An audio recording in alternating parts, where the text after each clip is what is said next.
JPMorgan didn't jeopardize the system. We did not cause the crisis. We did not need TARP, and we have 3 times more capital than we had back then. Okay, we didn't lose money. How much do you think we lost in the 9 quarters after the Lehman crisis? And people guess $5 billion, $10 billion. We made $20 or $30 billion. We were not jeopardizing anyone. In fact, we helped. We bought WAMU, we bought Bear Stearns, we saved 30,000 jobs in doing so. We helped governments, cities, schools, states, hospitals that probably wouldn't have survived, but for JPMorgan stepping up to do something well. But I understand the concept. The American public saw a disaster. It wasn't their fault, and generally it was Wall Street and Washington.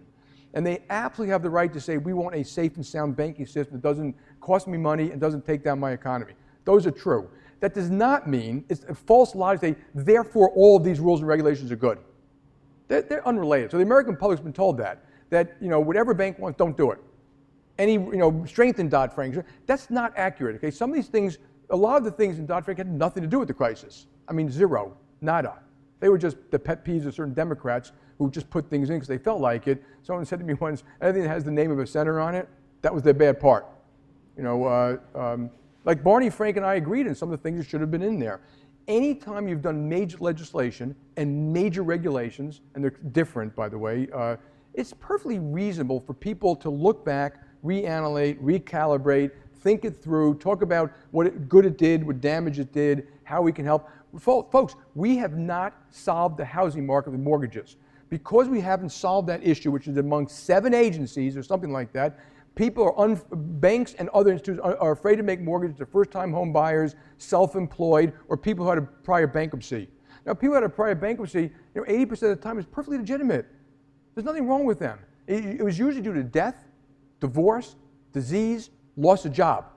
Not in one case was it you would say that was a bad person. They deserve a second chance. We haven't fixed that.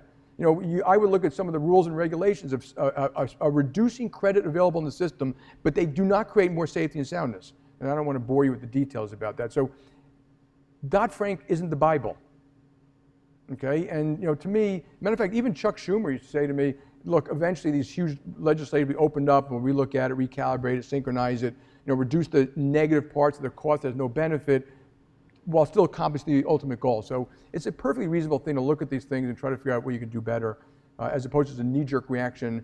Everything that was put in place was good. Talking about minimum wage, that's been one of your big pushes, and you believe it's vital to growth as well. And as you said, you've moved up at JPMorgan.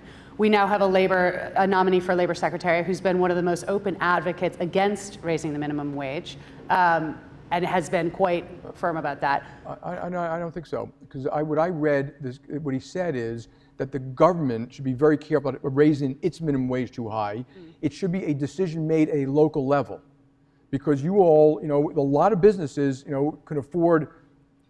California and New York can afford $15, New York City, but upstate New York probably can't. Okay, so I think he was saying that he's not against states raising it thoughtfully that it can help people. I'm kind of in favor of that. I would be not in favor of the federal government doing it and imposing real hardships. But the other thing is, if you can afford it, I say if you're a business can afford it, raise it. Share the wealth a little bit, okay? I tell the people at JPMorgan, I'm more worried about the pay of our lower paid people than our higher paid people, So, but the other thing is to help society is the earned income tax credit. That's my example is that will help small business. So if you're a small business that needs wages at $10 an hour to get by, and you can't afford medical, so I'm not saying you're a bad person, but that's how you survive, then this will really help you. You can attract better people, they'll be paid more, you'll probably have less attrition, and allow you to maybe afford more benefits over time. So there are solutions to this. And us raising it is just a teeny piece of it.